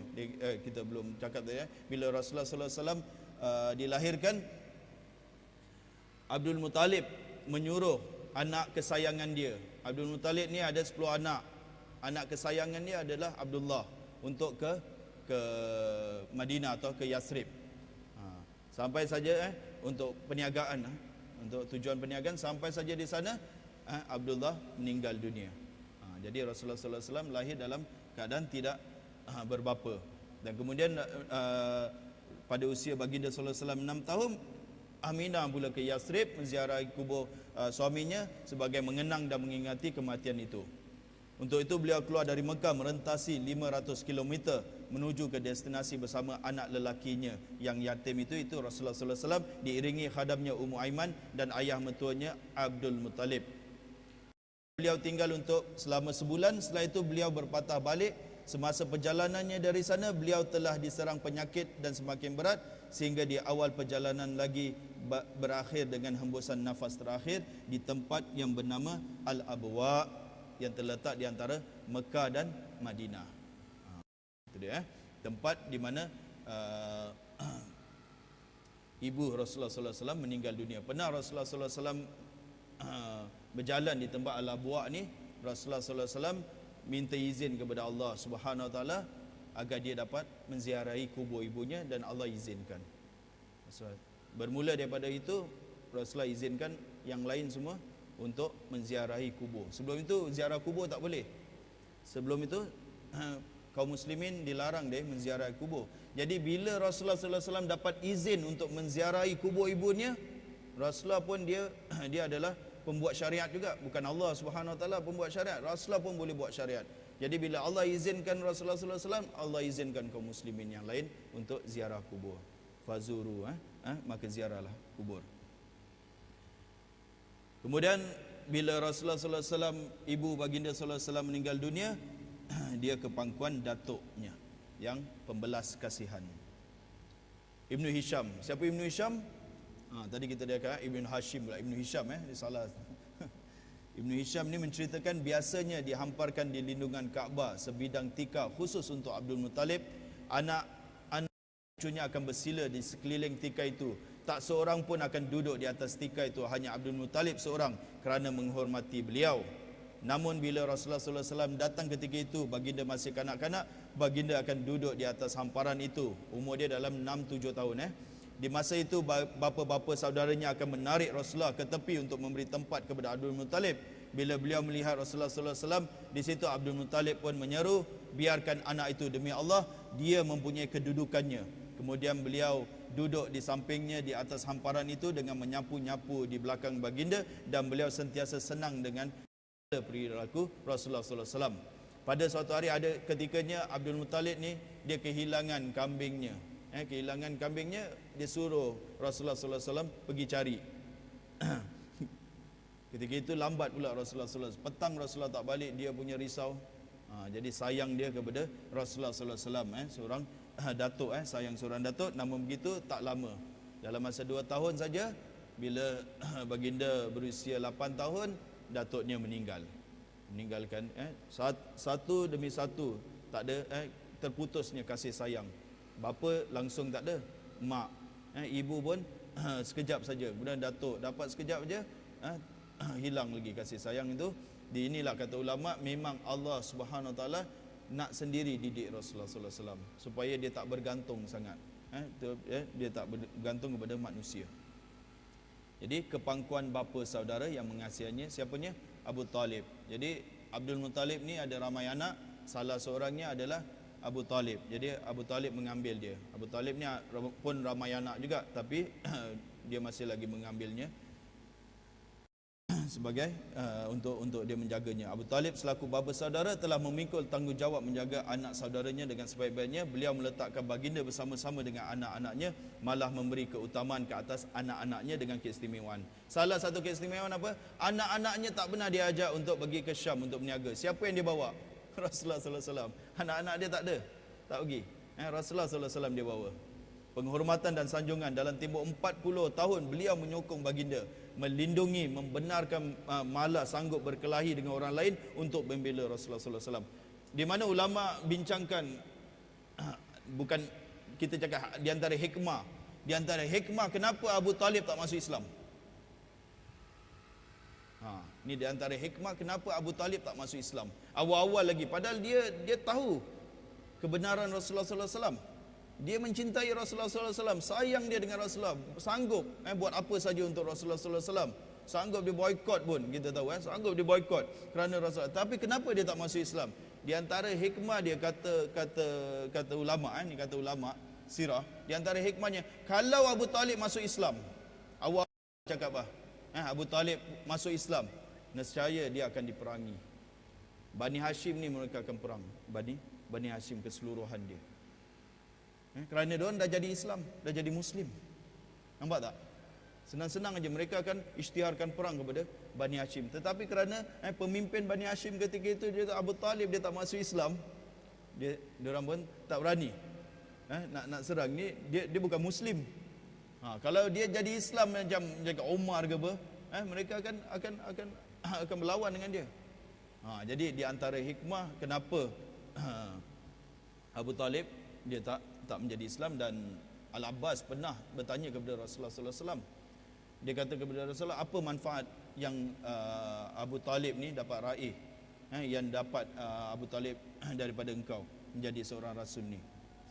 Segala macam pengorbanan yang telah dilakukan, apa yang dia dapat Abu Talib ni. Dan kita tahu nanti kita akan masuk kepada cerita dia, bagaimana Abu Talib hampir-hampir dia nak mengucap 2 kalimah syahadat. Pakcik-pakciknya yang lain datang, itu adik-beradik dia yang lain, dia cakap, sanggupkah engkau tinggalkan agama Abdul Muttalib? Dia sebut nama siapa? Abdul Muttalib. Siapa Abdul Muttalib? Bapak dia. Jadi dia main situ. Bapak engkau sanggup tinggalkan kerana anak saudara engkau ni? Nampak? Dia cakap, sanggup engkau tinggalkan agama bapak engkau kerana anak saudara ni? Terus dia tak kerana kuatnya sayang dia kepada Abdul Muttalib ni. Jadi kata Abbas ni, apa yang kau boleh dapat? Rasulullah sallallahu alaihi wasallam katakan, dia diberi siksaan yang paling ringan sekali. Dia adalah orang yang mendapat siksaan di dalam neraka itu yang paling ringan sekali. Ringan sekali apa? Diletakkan batu atau selipar dan dia disuruh berdiri di atas selipar itu siksaan paling ringan, sehingga panas seluruh tubuhnya, sehingga mendidih otaknya. Dan bila seorang itu dapat siksaan itu, dia ingat ini siksaan yang paling berat sekali, ini yang paling teruk sekali. Padahal kata Rasulullah, itu siksaan yang paling ringan sekali. Seorang itu merasakan itu siksaan yang paling teruk sekali. Ini siksaan paling, padahal itu adalah siksaan yang paling ringan. Jadi dia mendapat siksaan yang teringan sekali. Itulah syafaat Rasulullah sallallahu alaihi wasallam untuk Abu Talib. Setakat itu je. Jadi ada riwayat di mana bila Rasulullah sallallahu alaihi wasallam, kita tahu mengikuti rombongan kabilah perniagaan yang diketuai oleh Abu Talib, setelah usia Rasulullah sallallahu alaihi wasallam meningkat 12 tahun, ada yang mengatakan 12 tahun 2 bulan 10 hari, baginda keluar belayar bersama Abu Talib untuk berniaga di negeri Syam, sehingga apabila sampai di Basrah yang merupakan sebahagian dari Syam di dalam daerah Hauran. Namun pada ketika itu Basrah adalah salah sebuah negeri di daerah negeri Arab di bawah taklukan Rom. Di sana terdapat seorang padri bernama Jarjis yang dikenali sebagai Buhairah. Setiba rombongan ke sana, Buhairah keluar untuk menemui mereka dan memuliakan mereka sebagai tamu. Tetapi ini bukan satu kebiasaannya, kerana sebelum ini beliau tidak pernah keluar untuk menemui sesiapa. Beliau mengenali Rasulullah sallallahu alaihi wasallam dengan segala sifat-sifatnya. Semasa beliau memegang tangan baginda sallallahu alaihi wasallam, terus beliau berkata, inilah penghulu dunia sejagat, inilah orang yang diutuskan Allah sebagai rahmat untuk sekalian alam. Kata Abu Talib, dari mana maklumat ini Tuhan perolehi? Jawab beliau, tahukah kamu bahawa semasa kamu mendekati Al-Aqabah, tidak ada batu dan pokok-pokok pun yang tidak tunduk sujud kepadanya. Sujud seperti ini hanya dilakukan kepada seorang Nabi saja. Aku kenali pada baginda Khatamul Anbiya, nubuwah, penutup kenabian, iaitu terletak di belakang baginda, di bawah tulang dayung bentuknya seperti apple. Semua sifat-sifat baginda disebut di dalam kitab-kitab kami. beliau meminta supaya Abu Talib membawa Muhammad sallallahu alaihi wasallam pulang ke Mekah dan jangan dibawa ke negeri Syam kerana ditakuti tindakan jahat Yahudi. Oleh itu Abu Talib mengirim Rasulullah sallallahu alaihi wasallam untuk berpatah balik ke Mekah bersama-sama dengan beberapa orang suruhannya. Ulama khilaf terhadap riwayat ni, ada yang terima, ada yang tak terima. Yang tak terima cakap kalau betul dia cakap tentu Rasulullah sallallahu alaihi wasallam akan cakap dengan Abu Talib bila dia menjadi nabi, pakcik tak tahu ke dulu, tak ingat ke cerita Buhairah. Ada yang lagi ceritanya mereka ada pegawai tentera-tentera Rom datang menyerang tempat tinggal Buhairah. Ini dalam satu riwayat lagi, mencari mana seorang yang kami cari ni yang nak dibunuh. Jadi riwayat ni ada sikit ada sikit kecacatan, di mana ada yang terima dan ada ulama yang tak terima riwayat ni. Kemudian dalam kehidupan Rasulullah sallallahu alaihi wasallam, kita akan sekarang kita sedang bincangkan bagi baru datang ni 40 tahun peristiwa-peristiwa yang terjadi semasa Rasulullah sallallahu alaihi wasallam berada di Mekah tu. Peperangan Al-Fijjar atau Al-Fujjar, dikatakan peperangan Al-Fijjar. Semasa usia baginda 15 tahun berlaku satu peperangan terkenal sebagai peperangan Al-Fujjar kerana jenayah pelanggaran di bulan-bulan haram. Pihak pertama ialah Quraisy dan Kinanah. Yang kedua ialah Qais bin Ilan. Tuan agung bagi Quraisy dan Kinanah ialah Harb bin Umayyah kerana status beliau di kalangan masyarakat Quraisy di samping faktor umur. Di hari kemenangan berpihak kepada Qais, namun bila hari beralih ke tengah hari, Kinanah sudah pun menguasai medan pertempuran. Diceritakan bahawa Rasulullah sallallahu alaihi wasallam telah turut serta di dalam peperangan itu. Kita tahu itu kabilah Kinana, Rasulullah sallallahu alaihi wasallam di Kinana, di mana baginda menyediakan anak-anak panah untuk bapa saudaranya. Jadi kita lihat di mana Rasulullah sallallahu alaihi wasallam aktif. Rasulullah sallallahu alaihi wasallam hidupnya dia aktif bermasyarakat. Dalam perang pun dia akan turut serta, dia tidak menyendiri. Dan ini perjanjian Hiflul Fudul. Ini menunjukkan bagaimana Rasulullah sallallahu alaihi wasallam terlibat. Jadi ulama menggambarkan Rasulullah sallallahu alaihi wasallam dengan akhlaknya yang baik ni, tetapi dari sudut kemasyarakatan ulama menggambarkan Rasulullah sallallahu alaihi wasallam sebagai aktivis. Human right punya aktivis macam gitulah. Seorang aktivis. Sebelum menjadi seorang nabi ni, Rasulullah terlibat dalam aktiviti-aktiviti kemanusiaan. Human rights punya aktivis. Kita tahu juga daripada daripada peperangan Al-Fijjar telah diadakan satu perjanjian di bulan Zulqaidah.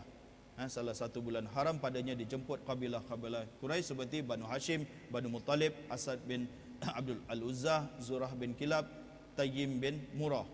Kesemua mereka berkumpul di kediaman Abdullah bin Jada'an. Abdullah bin Jada'an ni seorang yang pemurah sekali, seorang yang selalu memberi makan kepada orang kerana faktor kedudukan yang disanjung dan juga faktor umur, memandangkan beliau tertua di antara mereka.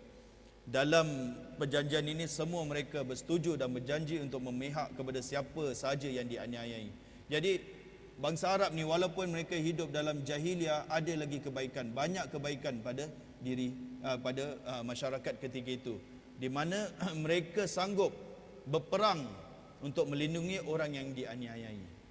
Tak ada kepentingan, bukan kepentingan kekeluargaan, kepentingan kabilah atau puak ke apa, tapi mereka sanggup untuk berperang. Ini dia, ini di antara sifat mereka yang baik. Siapa sahaja yang dianiayai dan bertindak terhadap penganiaya hingga dapat dikembalikan hak tuannya. Ini jadi Rasulullah sallallahu alaihi wasallam telah turut serta. Baginda sallallahu alaihi wasallam tak ketinggalan dalam perkara ini. Di dalam perjanjian ini, dan dia Rasulullah sallallahu alaihi wasallam, baginda sallallahu alaihi wasallam memuji perjanjian ini.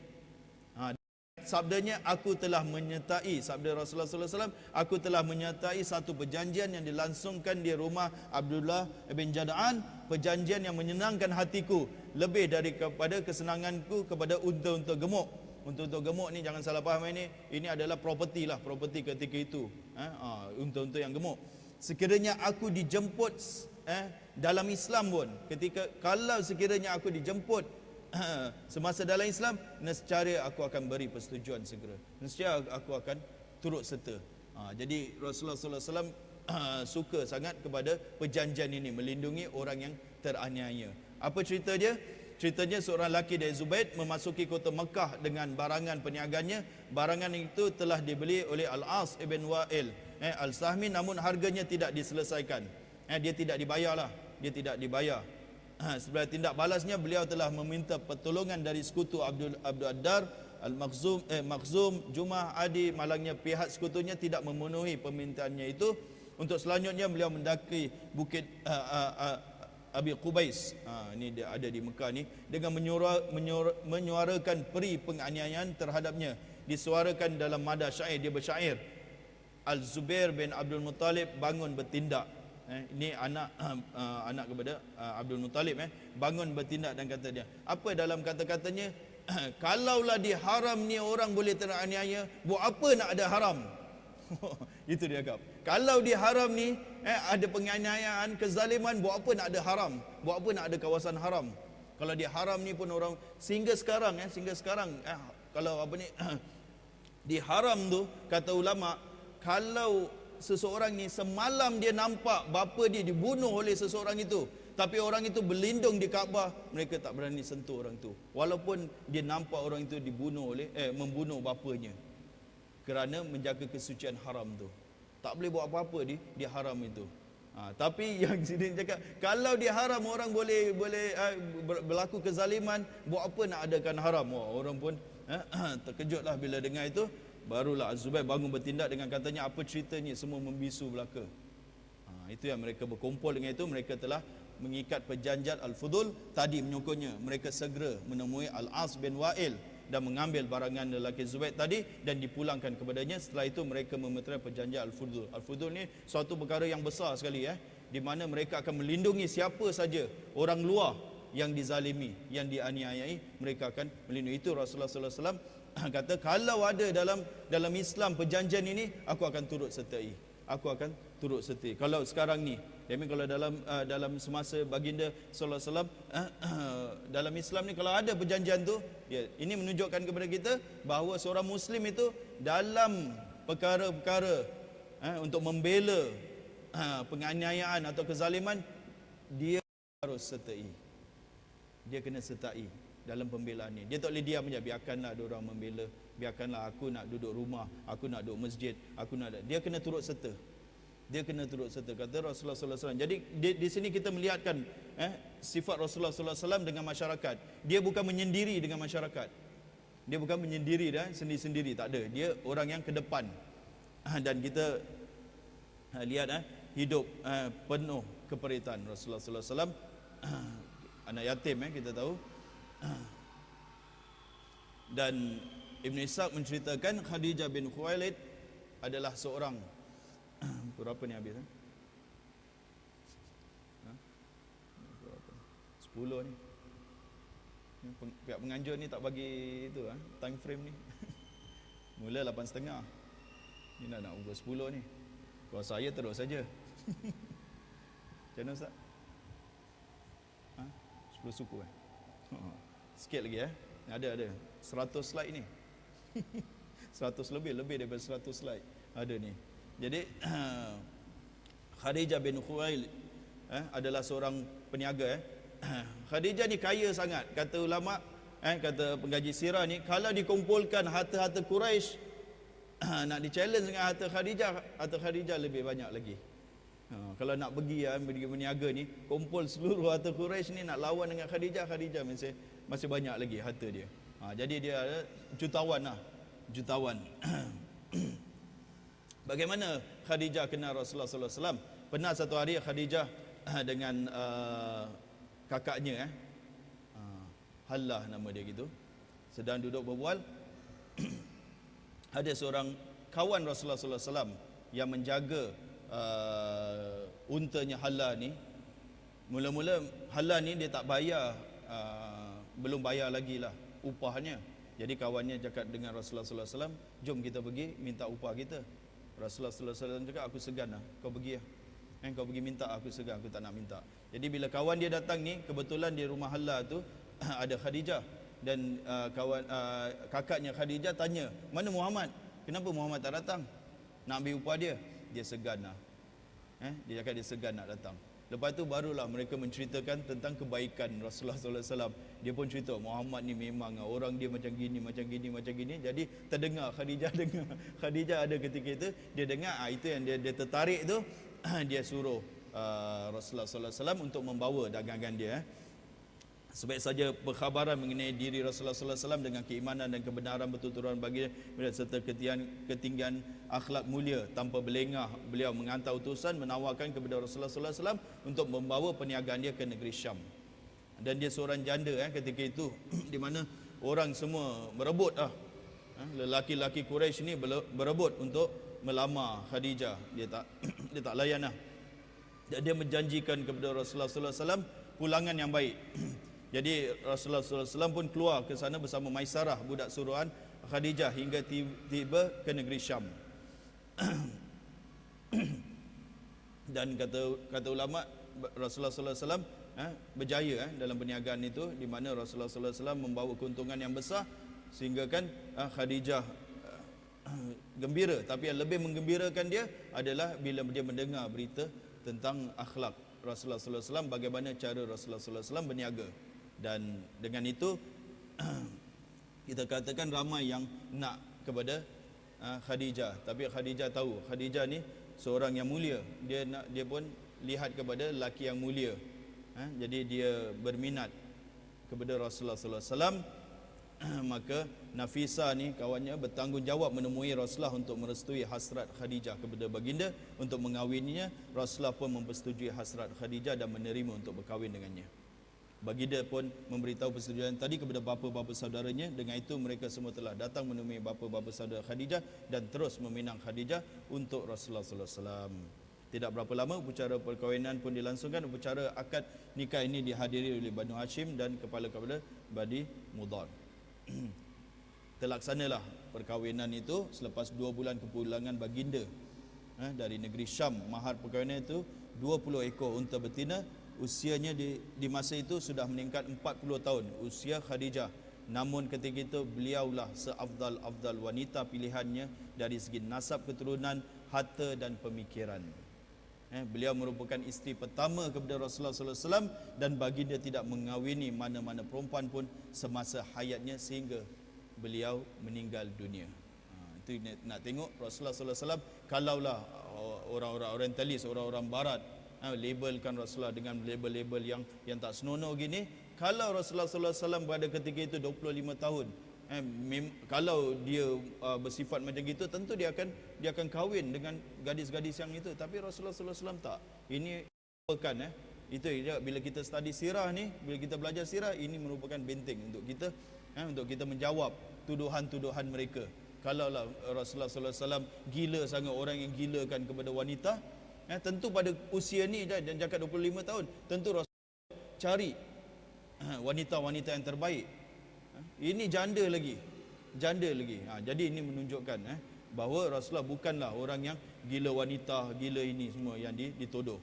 Dan kesemua anak-anak baginda adalah daripada Khadijah kecuali Ibrahim, iaitu daripada Maria Al-Qibtiyah. Anak pertamanya bergelar Qasim. Dengannya Rasulullah digelar Abu Qasim. Kemudian Zainab, Ruqayyah, Ummi Khalthum, Fatimah dan Abdullah. Beliau bergelar At-Tayyib dan At-Tahir. Anak lelaki semuanya meninggal semasa kecil. Manakala anak-anak perempuannya semuanya sempat dengan kebangkitan, sempat bersama-sama bila Rasulullah sallallahu alaihi wasallam diutuskan sebagai rasul utusan Allah. Kesemua mereka memeluk Islam dan kesemua mereka berhijrah. Semua mereka itu wafat semasa hayat Rasulullah sallallahu alaihi wasallam kecuali Fatimah, seorang saja yang wafat 6 bulan selepas kewafatan baginda sallallahu alaihi wasallam. Jadi semasa itu ada isu peristiwa pembinaan semula Kaabah. Kita semua dah tahu bagaimana Kaabah dilanda oleh banjir dan struktur Kaabah itu runtuh.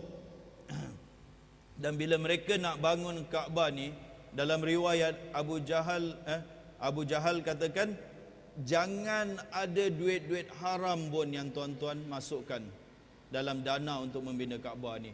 Riba pun jangan. Jangan cakap duit curi, duit ini, duit riba pun jangan masuk. Tengok Abu Jahal ketika itu. Dia pun sensitif juga dengan kesucian Kaabah ni. Jangan duit riba pun masuk dalam pembinaan Kaabah ni. Maka tugas untuk membina Kaabah ini diserahkan kepada mereka yang hanya dikenali sebagai golongan baik, tidak memasukkan perbelanjaan haram, penjualan riba, dan orang yang tidak menzalimi orang lain. Jadi di situ ada kebaikan pada orang Arab ni, mereka lagi melihat tinggi, memandang tinggi kepada orang-orang yang baik. Mereka takut meroboh. By the way, Kaabah ni mana yang suci dia? Barakah dia, Kaabah ni mana dia? Barakah, haramnya, barakahnya Kaabah ni di mana? Bukan di bangunan dia. Sebab itu jangan kita pergi peluk-peluk bangunan dia semua bila kita pergi. Bukan di bangunan dia. Kaabah tu kawasan dia. Yang barakah tu, yang haram tu, yang betul-betul barakah tu adalah kawasan dia saja.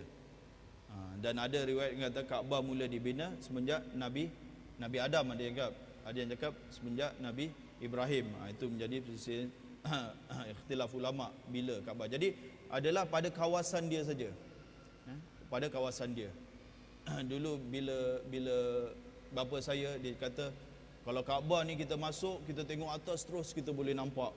Apa Ustaz? Orang tua saya pun tak tahu bapa saya cakap Kebetulan alhamdulillah saya dapat masuk Kaabah. Saya tengok atas tak ada apa. Nampak bumbung aja, biasa aja. Balik saya cakap dengan bapa saya, tak ada apa-apa. Dia pun terkejut. Itu dia. Orang dulu cakap kalau kita tengok atas, bila kita masuk tak ada apa-apa. Jadi bila mereka takut untuk meroboh Kaabah ni, namun Walid Al-Mughirah Al-Makhzumi memulakan, dan setelah itu mereka lihat tak terkena apa-apa balak, barulah orang-orang lain berani bertindak meroboh Kaabah itu, dan terus mereka meroboh bangunan yang lama itu sehinggalah sampai ke asas. Nabi Ibrahim letakkan batu-batu di asas yang oleh Sayyidina Ibrahim. Setelah itu mereka mulakan pembinaan Kaabah, dan kita lihat kalau Kaabah ni original size dia bukan 4 segi bukan 4 segi, dia memanjang. Dia memanjang. Tetapi kerana Quraisy ni dia tak ada duit untuk nak panjangkan, dia sampai kepada 4 segi saja. Dia sampai kepada 4 segi aja, dia dah kehabisan duit. Kerana dia nak cari duit yang halal ni susah. Duit banyak tapi banyak yang dia pun tahu duit haram ni, duit ini. Dia nak dapat duit halal ni tak banyak. Jadi dia bina 4 segi. Bila Rasulullah sallallahu alaihi wasallam membuka Mekah tu, dia kata kalau tak kerana orang-orang Quraisy ni rasa baru masuk Islam kan, tak kerana menjaga perasaan orang-orang Quraisy ni, tentu aku akan panjangkan Kaabah ni balik. Tentu aku akan bina Kaabah ni panjang balik. Sebab itu ada, kita tengok Hijr Ismail ada tak? Kalau kita solat di situ, seolah-olah kita solat di dalam Kaabah, kerana dia panjang dia sampai situ. Jadi berebutlah kalau nak solat dalam Kaabah tu, tak payah masuk Kaabah, ke Hijr Ismail aja, kita dah seolah-olah solat dalam Kaabah.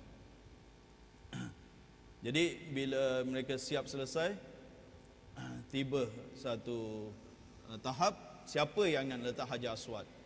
Hajar Aswad ni mereka tahu dia berasal dari syurga. Sampai sekarang Hajar Aswad ni adalah berasal dari syurga. Nama je Aswad, ada yang kata kerana dosa-dosanya manusia memegangnya, dia jadi hitam. Kalau siapa yang pernah ke Mekah tengok betul-betul memang warna dia macam warna kayu gitu, hitam-hitaman, hitam-hitaman gitu. Jadi siapa yang akan meletakkan Hajar Aswad ni tempatnya? Orang Arab berbalah. Satu-satu keluarga datang, satu-satu kabilah atau satu-satunya bani datang, dia bawa wangi-wangian, semua letak tangan. Ini pledge lah.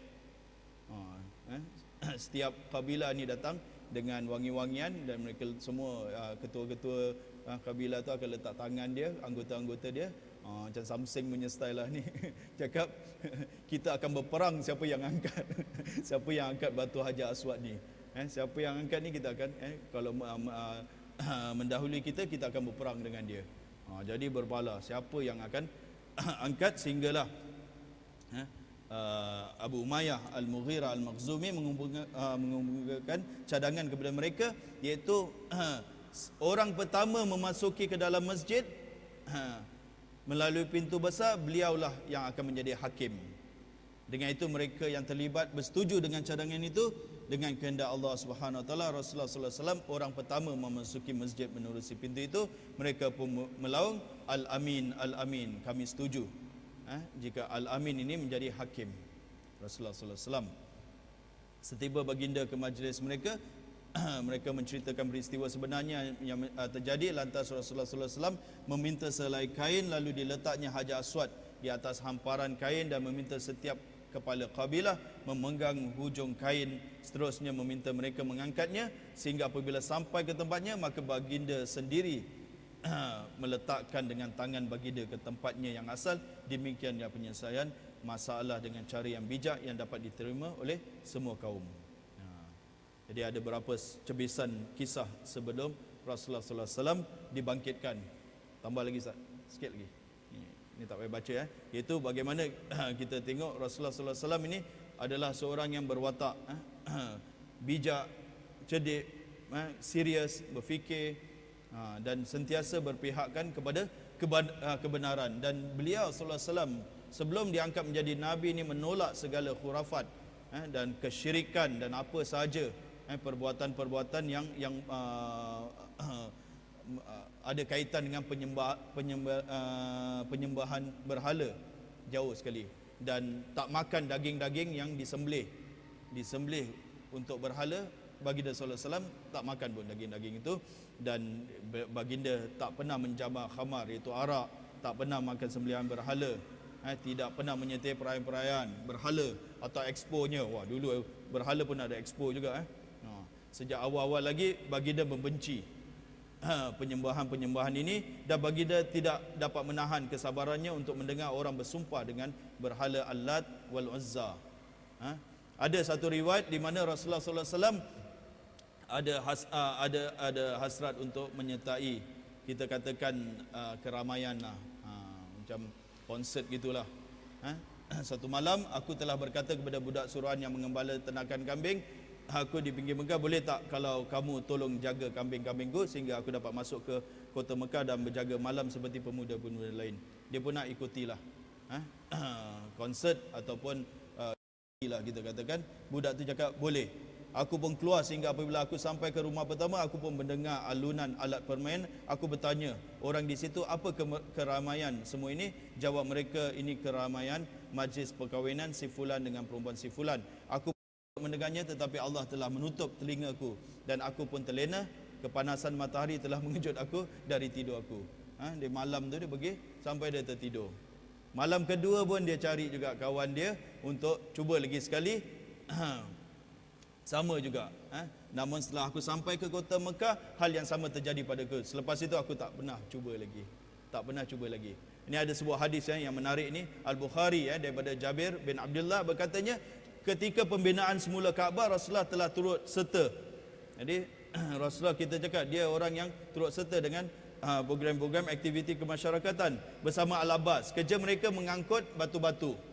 Al-Abbas berkata kepada Rasulullah, sangkutkan kainmu itu ke tengkuk. Mereka pakai kain supaya dapat menghindar dari terkena batu-batu. Bila baginda berbuat demikian, baginda terus pingsan kerana terbuka auratnya dan jatuh ke tanah. Dua matanya terjengkel ke langit. Setelah sedar, baginda melaung, kainku, kainku, mana kain aku? Lalu dipakai kainnya ke badannya. Dalam satu riwayat, selepas kejadian itu tidak lagi dilihat aurat Rasulullah sallallahu alaihi wasallam. Pada waktu jahiliah ni, pada waktu itu Rasulullah sallallahu alaihi wasallam sangat menjaga aurat dia sendiri.